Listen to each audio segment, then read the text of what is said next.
Hey everyone, and welcome to another Latindian Style.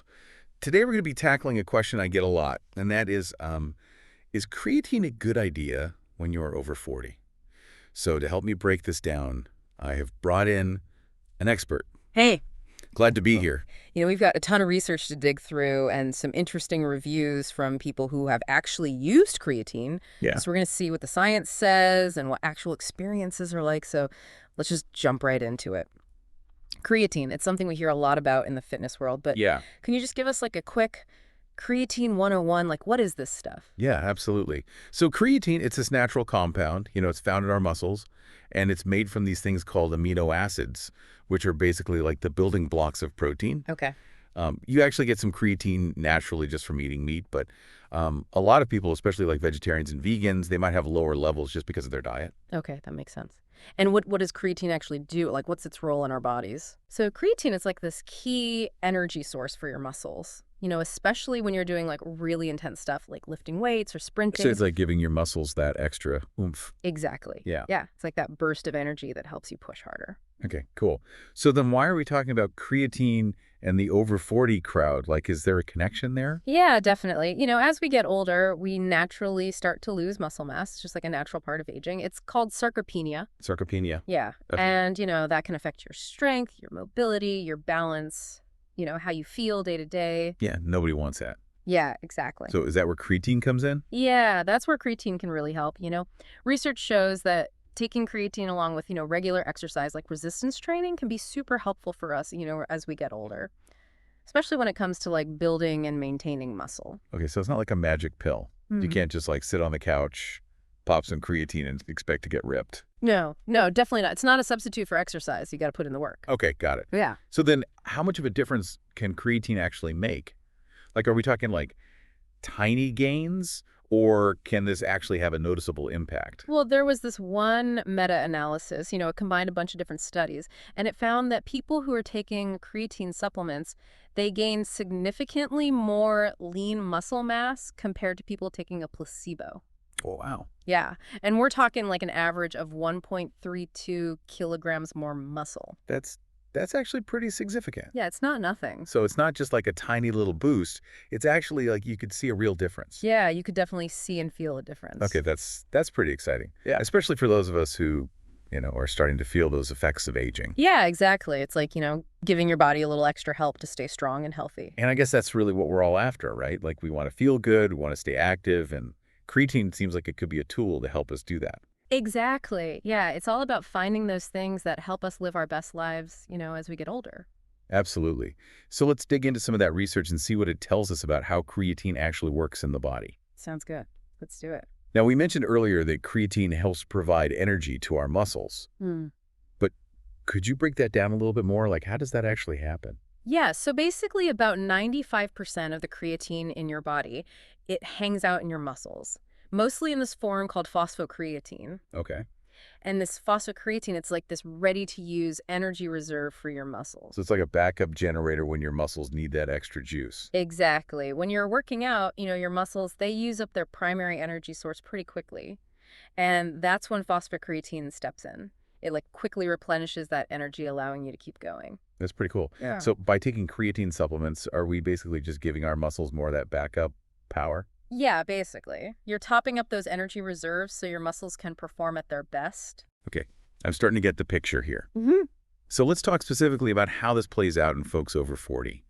Like you said, we're dealing with age-related muscle loss, and we know that resistance training can help combat that. Right. So how does creatine fit into that equation? Well, creatine can make that resistance training even more effective. Think Mhm. about it like this. When you're lifting weights, you're creating these tiny little tears in your muscle fibers. Okay. And that's actually a good thing because when your body repairs those tears, your muscles get bigger and stronger. Right, the whole no pain, no gain thing. Exactly. And creatine, it helps speed up that repair process and provides your muscles with the energy they need to recover and grow. So it's not just about lifting the weights, it's also about what happens after that workout. Exactly. Yeah, Recovery is just as important as the workout itself. that's a good point. Hmm. And something I think a lot of people might overlook. Yeah, it's easy to get caught up in the intensity of the workout, but you got to prioritize recovery too. Absolutely. So let's get into some of the specific research that's been done on creatine and aging. Because I know there have been a lot of studies looking at this. Yeah, there's definitely a growing body of research in this area. Okay, so tell me about some of the key findings. Like, what have these studies shown us about the benefits of creatine for older adults? Well, one study focused specifically on older adults with type 2 diabetes. Okay. And they found that the group who took creatine and did resistance training, they saw significant improvements in their bench press strength. And they gained even more lean mass compared to the group who only did the resistance training. So the creatine really made a difference even in folks who are already dealing with some health challenges. Yeah, it seems like it can really make a difference for people at different fitness levels and with different health backgrounds. That's encouraging to hear. Yeah. And what about for women specifically? Because I know we can be more susceptible to muscle loss as we age. Yeah, that's a great point. There was a study that looked at this, and they found that women who took creatine along with resistance training, they saw better gains in their bench press strength and overall muscle mass in their arms and legs. So it seems like creatine could be a powerful ally in helping us stay strong as we age, regardless of gender. Absolutely, yeah. It's all about giving our bodies the tools they need to thrive. So we've seen that creatine can help with muscle growth and strength. But have there been any studies looking at other potential benefits, like bone health, for example? Yeah, there has been some research in that area as well. Okay, what did they find? Well, one study actually followed older adults for 2 whole years. Wow, that's a long study. Yeah, it was a pretty comprehensive study. And they found that creatine supplementation didn't have any negative impacts on bone health. Oh, that's good to know. Yeah. Because sometimes when we hear about these supplements, we worry about potential side effects. Yeah, I understand that. But it seems like in this case, creatine is pretty safe, even when used over the long term. That's reassuring. And we'll definitely talk more about safety and potential side effects a bit later. But before we move on from the research, is there anything else you think we should highlight? Um, I think it's important to mention that while a lot of research has shown positive results with creatine, there's still more research to be done, Mm-hmm. especially when it comes to understanding how creatine affects different populations, Yeah. like older women specifically. Right, because everyone's body is different. We respond to things in different ways. Exactly. So it's always good to keep that in mind. Absolutely. So we've covered a lot of ground on the science behind creatine, but now I'm curious to hear what real people have to say. Yeah, me too. So let's dive into those Amazon reviews and see what folks who have actually used creatine have experienced. Sounds good. Let's see what the people say.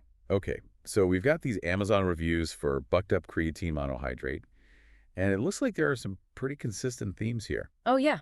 What are people saying? Well, a lot of folks are saying it's a good value for the money, especially compared to some other brands out there. Yeah, that makes sense. Creatine's been around for a while, so you'd expect there to be some affordable options by now. Yeah, and a lot of people seem to appreciate that this one is tasteless and mixes easily. Oh, yeah, that's important. I remember when I first started taking creatine years ago, it was like trying to choke down sand. Oh, no, really? Yeah, it was not a pleasant experience. So it's good to see that they've made some progress in that department. Yeah, for sure. And speaking of progress, it looks like a lot of these reviewers are actually seeing results. They're Mhm. talking about improvements in their workouts, like being able to lift heavier or do more reps. Yeah, that's what we like to hear. It's one thing to read about the science, but it's even better to see real people actually experiencing those benefits. Right, exactly. And some people are even mentioning that they're recovering faster after workouts, which is huge. Yeah, that's a big one. Especially as we get older, recovery becomes even more important. Yeah, for sure. Our bodies just don't bounce back as quickly as they used to. Ugh, tell me about it. But it's interesting, though, because not everyone is having like these amazing life-changing experiences. Yeah, that's true. It looks like some folks aren't seeing any noticeable gains. Right, and some people are having trouble with the product, like saying it doesn't dissolve well or that it clumps up. Yeah, I guess that's always a possibility with supplements. That not every product is created equal. Yeah, and everyone's body is different, too. Oh, definitely. Yeah. Like what works for one person might not work for another. Exactly. So it's important to keep that in mind. Just because one person raves about a product doesn't mean it's going to be a miracle cure for everyone. Yeah, and it's always a good idea to do your research, read reviews from multiple sources, maybe even talk to your doctor before starting any new supplement. Absolutely. So then what about this loading phase we were talking about earlier? Like, does that come up in the reviews at all? I don't see anything specifically about loading, but some people are mentioning that they started with a lower dose and gradually increased it. Okay. Yeah, that makes sense. Especially if you're new to creatine. It's probably smart to start slow and see how your body reacts. Yeah, for sure. No need to rush into it. And speaking of starting slow, there was that study that suggested maybe only taking creatine on workout days. Oh, yeah, I remember that one. So I'm curious, like, what do you think about that approach? It's an interesting idea, and it might be worth trying, especially if you're concerned about potential side effects or if you're just trying to minimize your overall intake. Yeah, I guess it makes sense that your muscles would need that extra boost of creatine right after a workout to help them recover. Yeah, exactly. It's like giving them that extra fuel when they need it most. Okay, so it seems like there's some flexibility there in terms of how you take it. Yeah, you can kind of play around with it and see what works best for you. But I guess the key takeaway here is that consistency is important. Right. Oh, absolutely. Whether you're taking it every day or just on workout days, the most important thing is to be consistent with your supplementation. Right, because that's how you're going to see those long-term benefits. Yeah. Exactly. You're not going to get ripped overnight. You got to be patient and stick with it. Okay, so we've talked about the benefits of creatine. We've heard from real users. Now let's get into the nitty-gritty of safety and potential side effects. Okay. Sounds good. Let's address the elephant in the room. So we've touched on this a little bit already, but what are some of the most common side effects people might experience with creatine? Well, the most common ones are gastrointestinal issues like stomach cramps, bloating, diarrhea, that sort of thing. Oh yeah, not fun. Yeah, definitely not. And some people might experience muscle cramps as well. Okay, so nothing too serious, but definitely things you don't want to deal with. Right, exactly. But the good news is that these side effects are usually pretty mild, especially if you start with a lower dose and stay hydrated. Okay, that's good to know. Yeah. And I remember that one study we talked about where they found that the gastrointestinal issues were more common during the loading phase. Oh, yeah. Right. So maybe if you're concerned about the skipping the loading phase altogether might be a good option. Yeah, that's definitely a possibility. Or you could just start with a really low dose during the loading phase and gradually increase it. Right, like ease your body into it. Exactly. So we've talked about those common side effects, but what about any long-term risks? Like, are there any concerns about creatine affecting our organs or anything like that? Well, that's a great question. And luckily, there's been a lot of research looking into that specifically. And, that 2-year study we mentioned earlier, the one that gave creatine the all clear for bone health. Yeah. Well, they also looked at kidney and liver function, and they didn't find any negative effects compared to the placebo group. Oh, wow. So that's pretty reassuring. Yeah, it seems like creatine has a pretty solid safety record, even when used over the long term. Okay, that's good to know. Yeah. But I guess as with any supplement, it's always smart to talk to your doctor first, right? Oh, absolutely. Yeah. Especially if you have any pre-existing health conditions or if you're taking any medications. Right, because you just want to make sure it's safe for you. Exactly. It's always better to err on the side of caution. So I think we've covered a lot of ground on the safety front, but there's one more question I want to address because I know this comes up a lot. Okay, what's that? Is creatine just for like athletes or serious gym buffs? Like, can regular people benefit from it too? Oh, absolutely. Creatine, it's not just for like bodybuilders or elite athletes. Right. It can be beneficial for anyone who's looking to improve their muscle mass and strength.